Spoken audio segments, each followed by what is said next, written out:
Pilit kasi ninyong dinidiin. Pilit ninyong dinidiin si Martin Romualdez para i-demolish and finally, isabit mga kababayan ang ating Pangulong Bongbong Marcos. Wala talaga.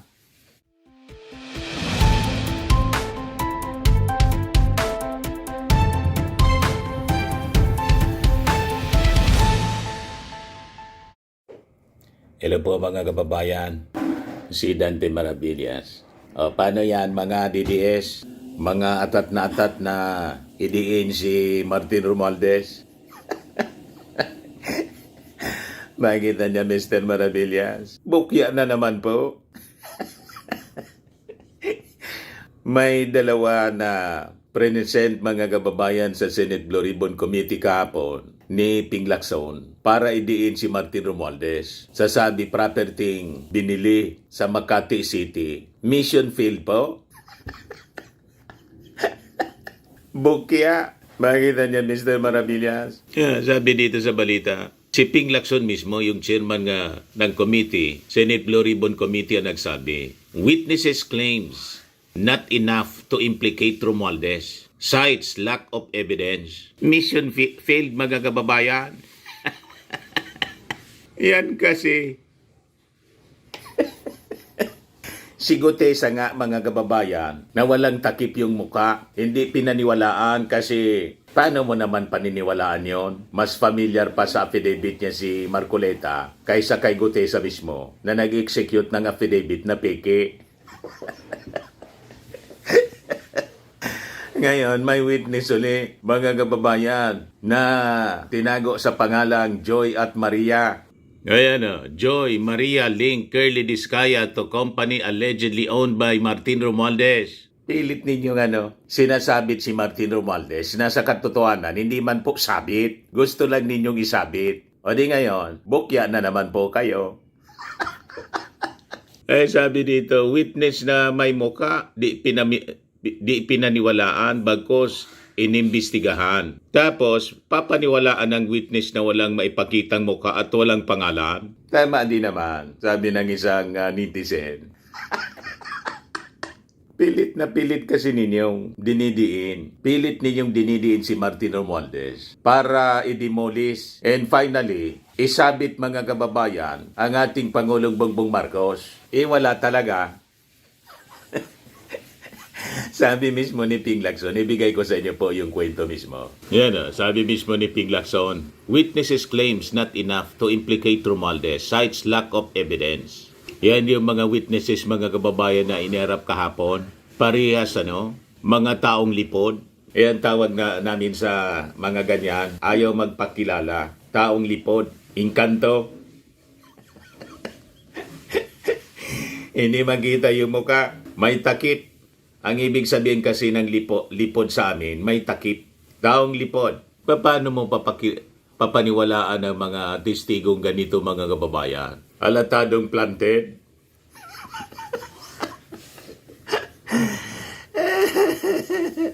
Kaya sabi dito sa balita, Senate President Pro Tempore Ping Lacson on Monday acknowledged during the Senate Blue Ribbon Committee hearing that testimony presented by witnesses was insufficient to implicate former Speaker Martin Romualdez, effectively conceding that no evidence has been established against him.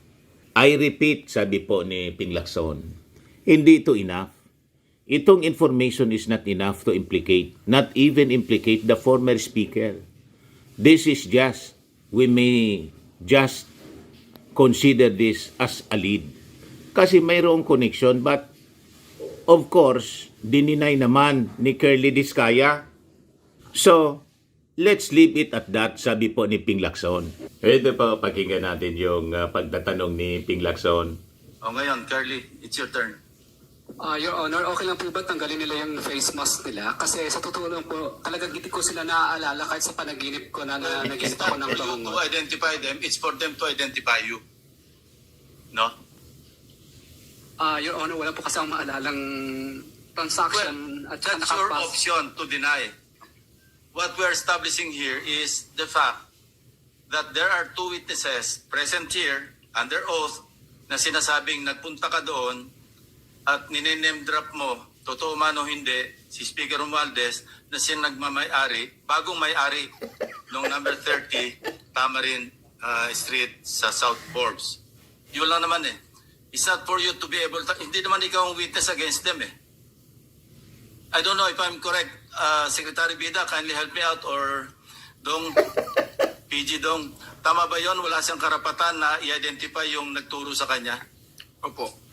Ang right to confrontation ho kasi kung yun ho ang iniisip ni Mr. Diskaya will come at the appropriate time. But for purposes of identification, ang kakailanganin lang po ay yung taong mag-identify dun sa taong kikilalanin. Thank you, PG. Sige, say your piece.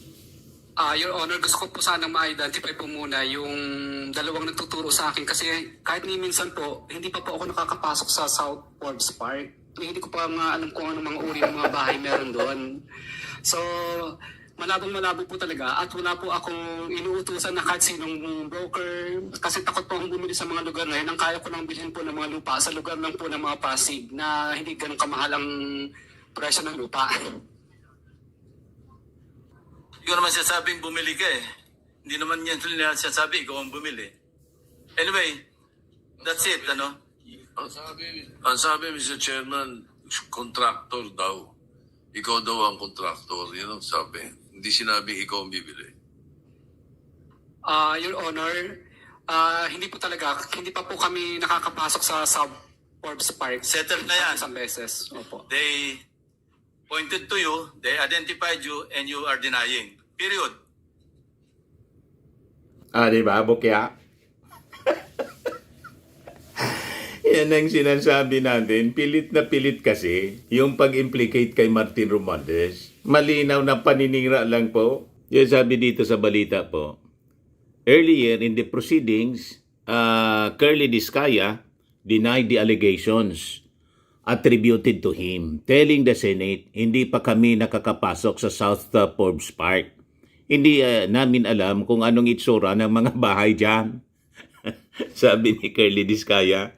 The statements were made following testimony from two witnesses identified as staff of a former tenant of a South Forbes Park property who claimed that Diskaya introduced himself as a contractor, mentioned Romualdez as the buyer, and allegedly asked occupants to vacate the premises. Lahat chismis po, mga kababayan, kwento-kwento lang, narinig.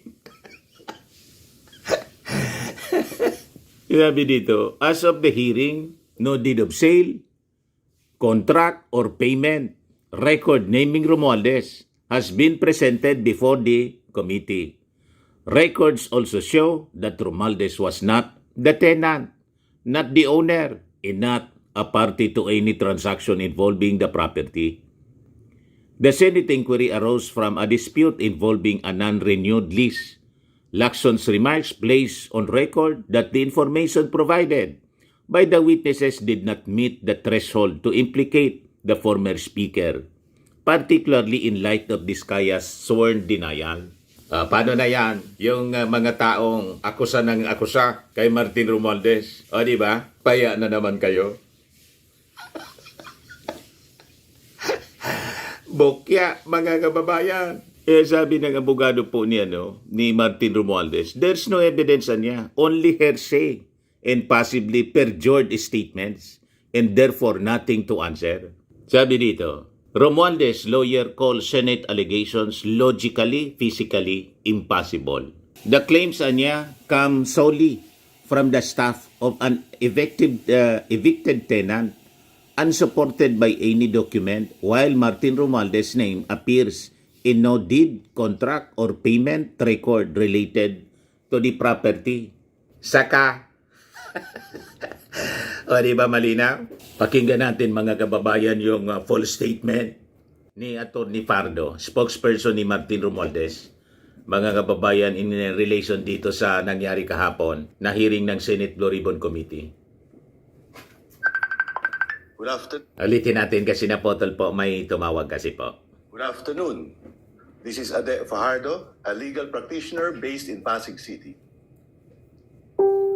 The allegations aired in the Senate are logically and physically impossible. Curly Diskaya testified under oath that he has never entered South Forbes Park, making it impossible for him to have approached anyone there or issued any instruction. The claims come solely from the staff of an evicted tenant, unsupported by any document, while Martin Romualdez's name appears in no deed, contract, or payment record related to the property. There is no evidence, only hearsay and possibly perjured statements, and therefore nothing to answer. Thank you. Walang dapat sagutin at walang pananagutan po si Martin Romualdez. Puro lang hearsay. Ano kayo ngayon? Paya kayo. Iba po, malinaw na paninira po ang ginagawa ninyo laban kay Martin Romualdez. Zero document po, linking Martin Romualdez doon sa sinasabing property na pinag-usapan po sa Senate hearing. No deed, no contract, no payment, no role.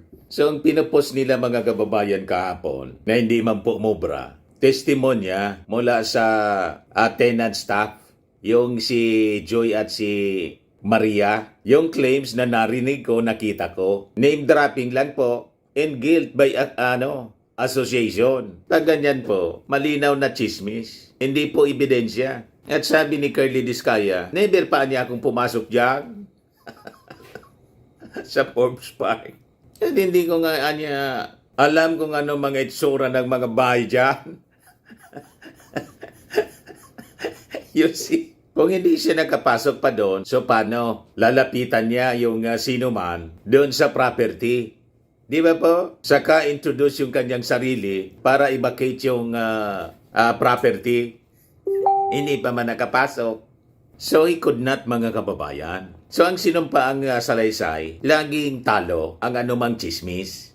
So malinaw ang na-establish, mga kababayan, sa naging Senate hearing kahapon. Si Martin Romualdez was not the tenant, not the owner, not the buyer, not the seller, not the beneficiary. Tulad na gusto nilang paniwalaan natin sa kanilang kwentong chismis. Di ba po? Kasi po, ang ownership ng isang property, pinatutunayan ng mga dokumentos. Hindi yung kwento-kwento lang ng kung sino-sino na narinig lang. Iba po, ang isang abogado, halimbawa, knowing someone is not a proof. Seeing someone is not ownership. Kung ang chismis, mga kababayan, will be allowed na mapalitan ng mga ebidensya, ang sino man pwedeng iakusa ng kahit ano, mga kababayan. Tama po? Pag ganyan po, peligroso yan sa bawat isa sa ating mga mamamayang Pilipino. Dapat we have to stick to the facts. Dapat dokumento ang pagbasihan natin, hindi yung puro drama. Puro kayo drama. Dapat po katotohanan, hindi yung puro ingay lang. Kaya sabi ni Ping Lacson po, yung sinasabihan niya, yung claims ng mga sinasabing witnesses, not enough to implicate Romualdez. Cites lack of evidence. Walang ebidensya. Iyakan na naman na niya, Mr. Maravillas. Yung mga DDS, yung kampo ng mga Duterte na atat na isabit si Martin Romualdez sa mga anomalya. Mag-present kayo ng ebidensya at credible witnesses, hindi yung itong mga testigo ninyo na puro lang chismis yung alam. At nakatakip pa yung mukha, mga kababayan. Yung isa, hindi nakatakip yung mukha, si Gutesa, na nagsabing nag-deliver siya ng mali-malitang basura, hindi na nagpakita. O, diba? Yung affidavit niya, pigay yung notaryo.